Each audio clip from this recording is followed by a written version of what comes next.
Quantos autores de língua alemã você conhece? E autoras?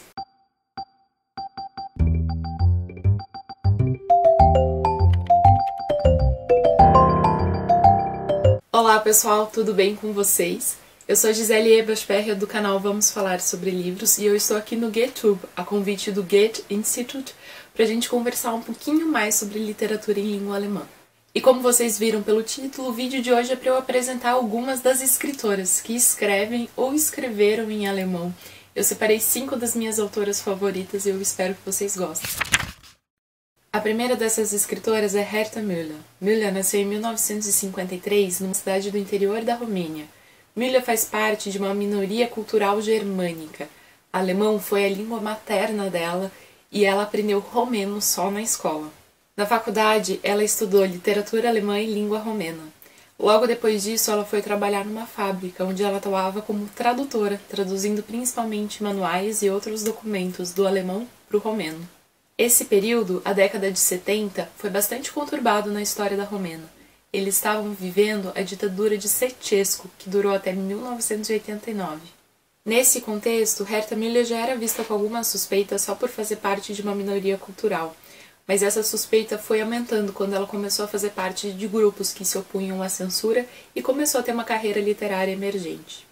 Enquanto ainda trabalhava na fábrica, Herta Müller também se recusou a colaborar com a Securité, a polícia secreta do regime, o que fez com que as suspeitas sobre ela aumentassem mais ainda. Com isso, ela acabou perdendo seu emprego e precisou dar aulas de alemão para sobreviver. A história de publicação do primeiro livro de Herta Müller é bastante épica e quase merece um filme. Ela conseguiu um visto para sair da Romênia e ir para a Alemanha.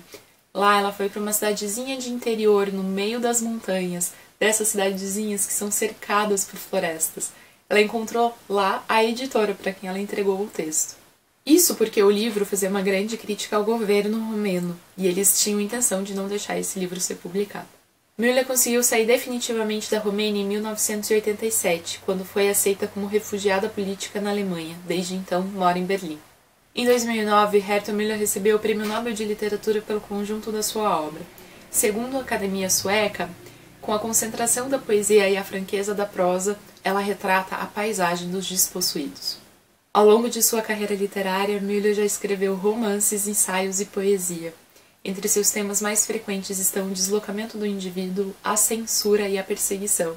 Além disso, boa parte da sua obra é crítica a regimes totalitários. Boa parte da obra da autora já foi traduzida e publicada no Brasil. Um dos meus favoritos é esse romance, A Raposa Já Era o Caçador. Aqui a gente acompanha uma tradutora de uma fábrica que começa a perceber que está sendo monitorada pela polícia secreta do regime. E ela começa a perceber isso principalmente porque sempre que ela chega em casa, o tapete dela, um tapete de raposa, tem um pedacinho a menos. Esse recorte constante do tapete vai indicando que ela está sendo monitorada, que as pessoas estão ali. A polícia está instaurando uma espécie de terrorismo psicológico nessa tradutora, que se vê coagida a participar disso também e a ser fonte, ser informante dessa polícia. É um romance em que o espaço e esse objeto são símbolos para essa perseguição que ela está sofrendo. Outro livro que eu indico é esse aqui, Minha Pátria Era um Caroço de Maçã. Nesse livro, a Herta Müller concedeu uma entrevista à editora e jornalista Angélica Klammer. Elas vão conversar principalmente sobre esses anos que a Herta Müller viveu na Romênia, sua infância, adolescência e o começo da sua vida adulta, e como foi a experiência de viver num regime totalitarista. Além disso, elas vão conversar sobre como essas experiências acham um espaço na literatura de Müller.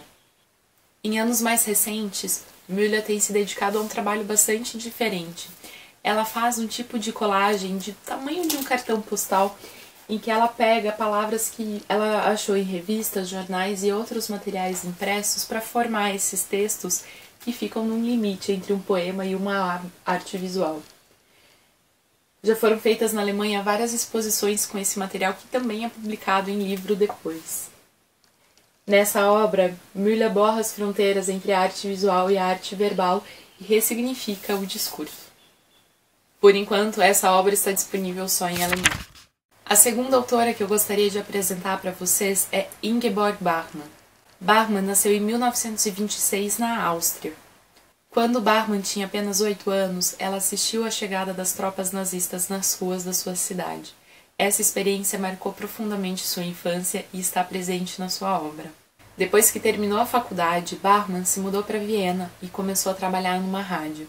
Esse emprego permitiu que ela entrasse em contato com a literatura emergente da época e começasse ela própria a se dedicar aos seus escritos. Ela se aproximou também do Grupo 47, um grupo literário bastante importante para o período. Eles faziam a crítica literária das obras uns dos outros, eles promoviam também os escritores iniciantes, tudo isso para buscar uma linguagem nova que desse conta das experiências que essa geração viu, a ascensão do nazismo e a Segunda Guerra Mundial. Esse grupo tem muitos escritores importantes, mas para mencionar apenas algum, estavam lá o poeta Paul Celan, o escritor Heinrich Böll ou ainda Peter Handke, vencedor do Prêmio Nobel de 2019. Bachmann chegou inclusive a receber um prêmio do grupo em 1953. Bachmann infelizmente faleceu em 1973, numa morte trágica e precoce, depois de passar 3 semanas internado num hospital tentando se recuperar dos ferimentos provenientes de um incêndio. Tudo indica que o incêndio começou com uma bituca acesa de cigarro. Depois de sua morte, muitos amigos e conhecidos relataram que ela provavelmente era dependente química e tinha depressão. A autora se dedicou a diversos gêneros textuais durante a sua vida, mas ficou mais conhecida pela sua poesia. Alguns dos temas mais frequentes na obra dela é esse sentimento do pós-guerra e como o indivíduo pode continuar tendo uma vida normal depois de tantos horrores. Ela também aborda questões difíceis como fascismo, nazismo e imperialismo a partir da perspectiva de uma autora mulher. E se você quer conhecer mais dos poemas da autora, eu recomendo O Tempo Adiado e Outros Poemas, uma edição recente que saiu com tradução da Cláudia Cavalcante pela editora Todavia.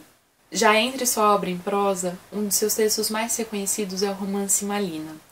Nesse livro, ela parte do triângulo amoroso para explorar a violência, a possibilidade do amor e o trauma da geração que viu o nazismo chegar ao poder. Atualmente não temos nenhuma edição desse livro no Brasil, mas a editora Estação Liberdade já anunciou que uma está a caminho, então caso você tenha ficado interessado, é bom ficar de olho. Bachmann foi tão marcante para a literatura em língua alemã que em 1977 foi criado o prêmio Ingeborg Bachmann, que premia jovens escritores em língua alemã. A terceira autora que eu quero apresentar para vocês é Elfriede Jelinek. Jelinek nasceu em 1946 na Áustria. Jelinek estudou História da Arte e do Teatro na Universidade de Viena. Desde jovem, Jelinek sofria com ansiedade e fobia social. Depois de terminar seus estudos, ela passou basicamente 1 ano sem sair de casa. Durante esse período, a escrita era um de seus grandes alentos. A escritora começou a publicar sua obra em 67 e desde então se dedica à poesia, à prosa e à dramaturgia. Em 2004, a autora também foi agraciada com o Prêmio Nobel. Segundo a Academia Sueca, o prêmio lhe foi dado por seu fluxo musical de vozes e contravozes em novelas e peças que, com extraordinário zelo linguístico, revelam o absurdo dos clichês da sociedade e seu poder de subjugo. Esse é um bom resumo da obra da Jelinek, que com frequência usa estruturas polifônicas para criticar o mundo que vive, critica a sociedade de consumo, critica estruturas políticas e, por isso, ela é uma figura um tanto polêmica na Áustria. Entre seus temas mais frequentes estão a violência e o poder na sociedade de consumo, a opressão feminina e a sexualidade. Jelinek é conhecida tanto pelo seu trabalho em prosa como seu trabalho em dramaturgia. Suas peças têm um formato bem diferente do tradicional. Ela não coloca nenhuma indicação de quantidade de personagens, espaço ou rubricas de qualquer tipo. Assim, ela dá bastante liberdade criativa para os grupos e diretores que quiserem montar suas peças. Já na sua prosa, um de seus textos mais reconhecidos é esse livro aqui, A Pianista. O romance foi transformado em filme em 2001 pelas mãos do diretor Michael Haneke. A protagonista do livro é Erika Kohut, uma professora de piano de cerca de 40 anos que mora com a mãe. As duas têm uma relação bastante perturbadora. A mãe de Erika é bastante controladora e controla cada passo da filha. Essa opressão materna faz com que Erika seja uma pessoa bastante violenta, e essa violência se manifesta principalmente nela mesma e nos relacionamentos que ela vai estabelecer com outras pessoas. E no livro a gente vai acompanhar principalmente o relacionamento dela com um de seus alunos. E para quem lê alemão, a dica é dar uma olhada no site da própria escritora. Lá ela disponibiliza vários dos seus escritos. O link está na descrição do vídeo. A quarta escritora que eu vou apresentar hoje é Katia Petrovskaya. Petrovskaya nasceu em Kiev, na atual Ucrânia, em 1970. Na época, Kiev ficava na União Soviética. A escritora mora em Berlim desde 1999 e é a escritora mais jovem que eu vou apresentar no vídeo de hoje. Seu livro de estreia é esse aqui, Talvez Esther. Ele foi publicado originalmente em 2014 e chegou aqui no Brasil em 2019. Apesar de ser o livro de estreia dela, ele ganhou 3 prêmios, incluindo o prêmio Ingeborg Bachmann. Essa é uma narrativa em primeira pessoa da busca de Petrovskaya pela história da sua família. Mas apesar dessa perspectiva individual, a história da família de Petrovskaya se confunde muito com os acontecimentos históricos e políticos do século XX. Proveniente de uma família judia, um dos desafios de Petrovskaya é encontrar o rastro de vários membros de sua família que se espalharam pelo mundo com a ascensão do nazismo. A impossibilidade de acessar e recuperar completamente essa história já se demonstra no título, Talvez Esther. Ele se refere à bisavó de Petrovskaya, uma senhora conhecida por todos como Babushka. Ninguém mais dos vivos consegue ter certeza de qual era seu nome. O pai de Katia, porém, acha que talvez o nome dessa senhora fosse Esther. Essa senhora foi morta num episódio muito sangrento que aconteceu em Kiev, onde 33 mil judeus foram mortos no bairro de Babi-Yar em 1941. O livro nos leva por uma viagem por diversas cidades, cartórios, cemitérios, centros de recuperação históricos e, às vezes, até contatos com parentes distantes que possam contar também um pedacinho dessa história. Uma das coisas interessantes do livro é a gente pensar como que esses acontecimentos que às vezes parecem tão distantes afetaram a vida das pessoas que estão vivas até hoje. A quinta e última escritora do vídeo de hoje é Doris Dörri. Dörri nasceu em Hannover em 26 de maio de 1955. Ela estudou dramaturgia na cidade de Munique, na Alemanha, e também nos Estados Unidos. Depois de terminar seus estudos, fez uma grande viagem pelo mundo. Ela conheceu a América do Sul, a Ásia e o leste europeu. Dörri é uma artista que atua em diversas plataformas. Além de escritora, ela é também cineasta, e seu trabalho é tão reconhecido que em 2019 ela se tornou um membro do júri do Oscar. Uma das grandes paixões da escritora é a filosofia e o modo de viver oriental, principalmente japonês. Essa paixão está presente nos longas Cerejeiras em Flor, de 2008, e Fukushima Mon Amour, de 2016. Atualmente, a escritora mora em Munique. Um de seus livros mais conhecidos é esse aqui, O Vestido Azul, publicado originalmente em 2002. O assunto principal do livro é o luto depois da morte de alguém próximo. Esse luto vai ser materializado nesse livro por um vestido azul, uma das últimas peças feitas por um estilista cuja morte desencadeia o processo de luto da protagonista. Um dos pontos do livro mais elogiados pela crítica é a capacidade de Dörri de criar descrições, tanto de cenário quanto dessas pequenas ações do cotidiano que dão toda uma graça à sua narrativa. Talvez vocês perceberam que Dörri faz aniversário esse mês. Por isso, ela foi escolhida como escritora homenageada do mês de maio pela biblioteca do Goethe-Institut, Rio de Janeiro. Eu gostaria então de convidar vocês a lerem esse livro, que pode facilmente ser encontrado em sebos virtuais, para a gente discutir essa obra daqui a 2 semanas aqui no canal GoetTube. E eu gostaria de convidá-los também a conhecer a OnLive, a biblioteca digital do Goethe-Institut.